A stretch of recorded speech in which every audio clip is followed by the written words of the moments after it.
Greetings, fellow detectives. Wizard Kitten here, bringing you a new build in my series, Building Nancy Drew in The Sims 4. Today is a kind of combination of two of the build series that I do. One where I recreate different kinds of builds from the Nancy Drew games in The Sims 4, builds that we do actually get to see in the game, and the other series where I usually create homes for characters that we don't get to see in the games just based on their personalities. Today is a little bit of both because I am building the Boar's Head pub from Nancy Drew Curse of Blackmoor Manor. I've clearly been on a bit of a Curse of Blackmoor Manor kick lately since I did just build Blackmoor Manor as well. It was 2 parts because it was such a huge build. So if you haven't seen that yet, I'll be sure to link that in a card in the upper corner. So yeah, clearly in a Curse of Blackmoor Manor mood, but I wanted to have a go at the Boar's Head pub from the game. And if you've played Nancy Drew Curse of Blackmoor Manor, the Boar's Head pub is the pub that Nancy can call in order to get food delivered to Blackmoor Manor, because the kitchen is out of commission due to some of Jane's science experiments. According to Mrs. Drake, Jane essentially blew up the kitchen at Blackmoor Manor, which was really just kind of a clever way for them to not have to animate a kitchen, to have a good reason to not do that, and instead Nancy gets to call Tommy at the Boar's Head pub, which is honestly one of the most delightful parts of the game, in my opinion, calling Tommy up and hearing the Cockney slang and the conversations that Nancy has with Tommy. Oh my goodness, so funny, so clever. I love the writing of those phone calls. It's just so funny because the first time Nancy calls Tommy, he's speaking with Cockney slang, and Nancy just kind of pauses for the longest time, and he says, hello, and she's like, can you repeat yourself? It's just really funny. It's just really well done, and I'm very pleased to say that I made this a restaurant in The Sims 4, and you can, in fact, order Loop-de-Loop, Pinky and Perky, Bangers and Mash, Dog's Eye, and they're all Robin Hood. You can order them all. You can also get Uncle Fred and Johnny Rudder as a side if you would like. And I had honestly just the best time making the menu for this place. It was fun building it, but being able to make sure that Nancy could order, or that your Sims could order all of the things that Nancy can order, was by far my favorite part. I was very, very pleased with that. The layout of this build did also end up being somewhat similar to the 10 Raven pub, which is another Nancy Drew inspired build that I have done on the channel. That pub is from Nancy Drew the Silent Spy, and I don't know for sure, but I sort of imagine that pubs across the United Kingdom have some similarities in design just because of how close in location they are. If you live in the United Kingdom and I'm totally wrong about that, please let me know in the comments section down below. I would love to learn about that. But sort of by accident, this one ended up having kind of a similar floor plan to that build. However, the exterior looks totally different, and you'll actually see flashes of the 10 Raven pub in the distance because I built it in the same neighborhood here in Windenburg. So this neighborhood now has a Nancy Drew inspired bar / pub and a Nancy Drew inspired restaurant / pub. So very fun, very exciting there. Your Sims can get all of the delicious Nancy foods and beverages while also enjoying that fantastic Nancy Drew atmosphere. So I hope that you enjoy how this particular pub turned out. I'm quite pleased with it. The color scheme and the decoration is all pretty much cottage living. It's very heavily cottage living inspired, and I would say Get Together also plays a pretty big role in this restaurant. The people working at the restaurant are wearing Create a Sim items from the Cottage Living expansion pack, and a lot of the a lot of the decor on the inside, there we go, sentences, I can make them, A lot of the decor on the inside is cottage living, and then same with get together. So some of the like brick accents, the windows, it's basically one or the other. So if you have those two expansion packs, you would probably be able to download this. It is already up on the gallery, and my gallery ID is linked in the description down below. So if you want to check it out and add it to your game, please feel free to do so, and I hope you enjoy it. I brought a sim here, and when I took the screenshots, you'll see this in the screenshots. Of course, the neighborhood action plan that was in place in this neighborhood was the bags on head one.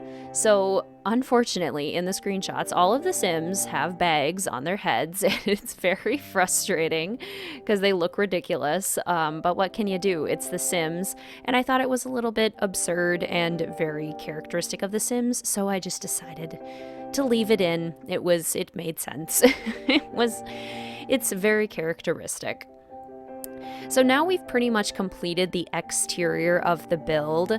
Off camera, I do end up adding some vines from the Discover University debug menu, actually. They're my favorite vines to add to any more old style type of building, any more traditional building. So I definitely go in and add those, and you'll see those in the screenshots as well. But now we're primarily working on the interior. I wanted to figure out the floor plan and make sure that I could include a bar, because if this is a pub, there definitely needs to be a very well-stocked functioning bar. And then there's also a little bit of a restaurant area.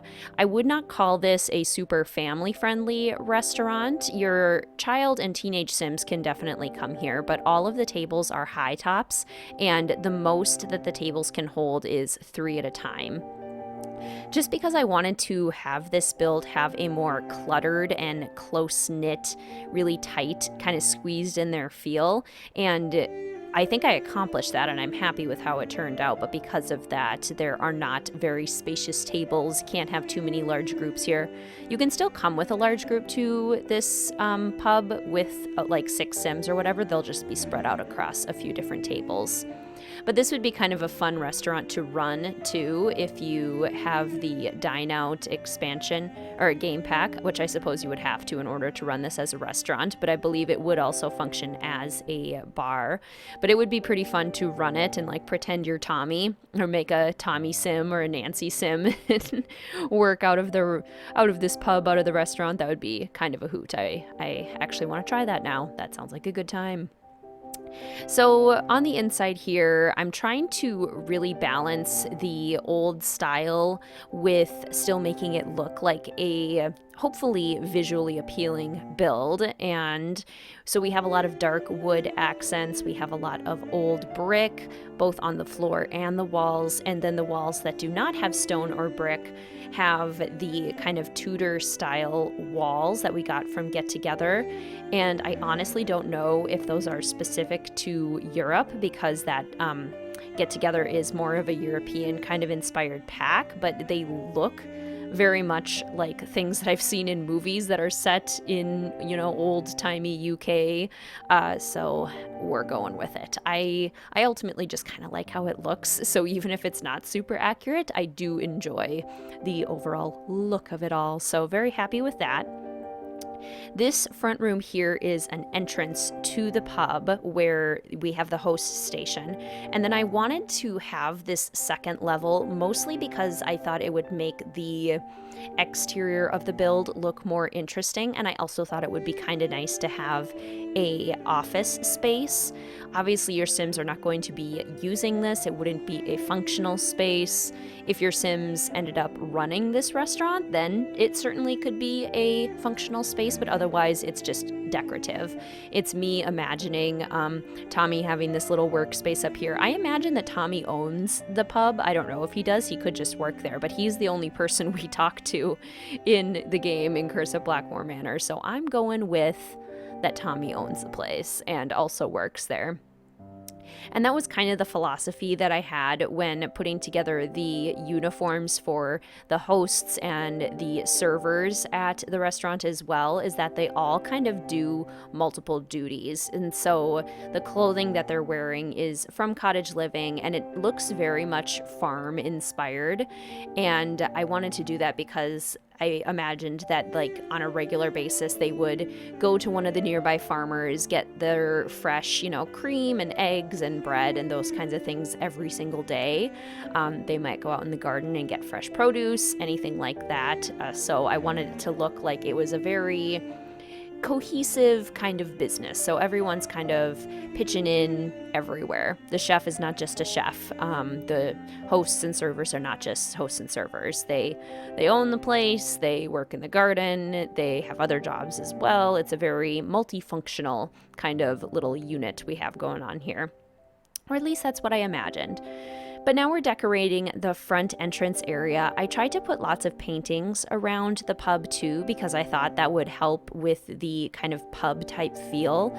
I don't know about you guys, but every time I go to like a bar type restaurant or pub type restaurant, the walls are just covered with all sorts of fun decorations, just very rustic type feeling, at home feeling type kinds of things. I don't know what it is, but today is a Friday, and honestly, I do know what it is. It's been a very long week, and I'm having a really hard time just coming up with basic vocabulary words. I don't know if you guys have noticed it during this voiceover, but man, I am struggling to come up with basic words.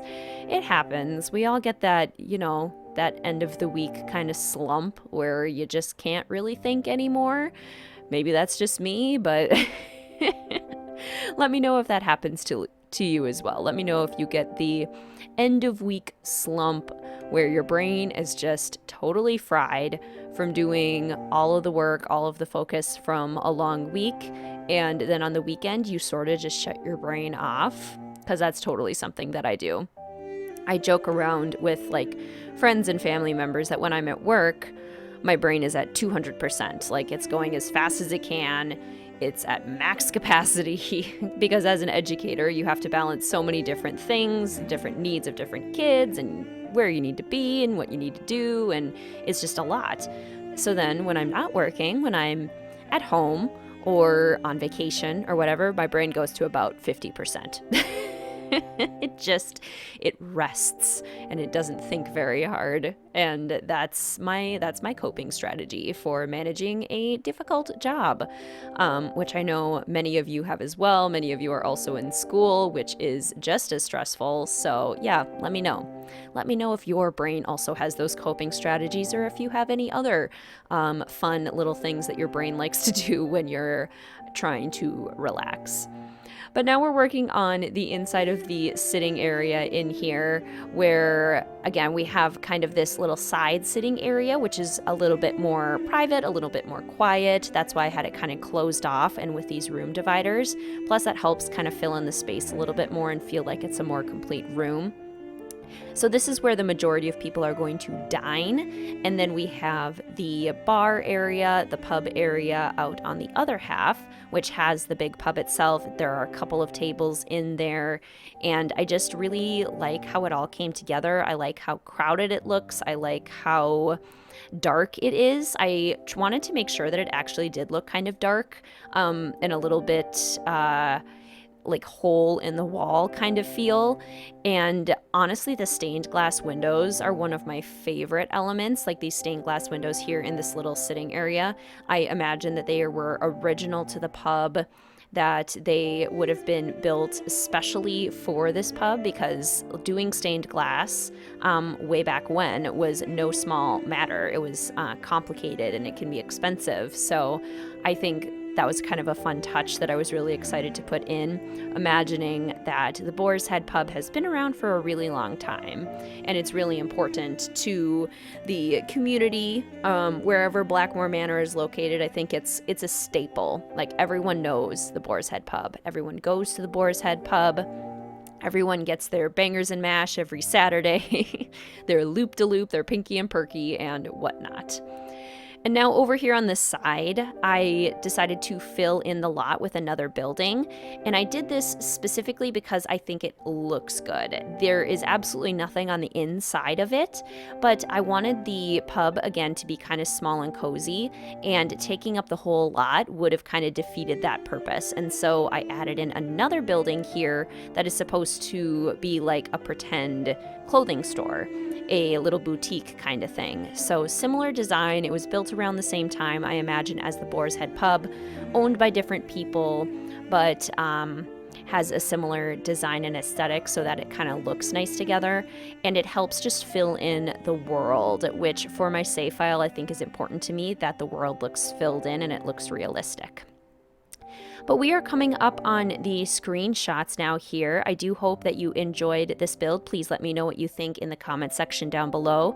If this build kind of matches the idea that you had of what the Boar's Head pub might look like when you played Nancy Drew Curse of Blackmoor Manor. As always, please feel free to like, comment, subscribe, and hit that notification bell for more Nancy Drew and Sims 4 content. Thank you so much for watching, fellow detectives. I will see you soon.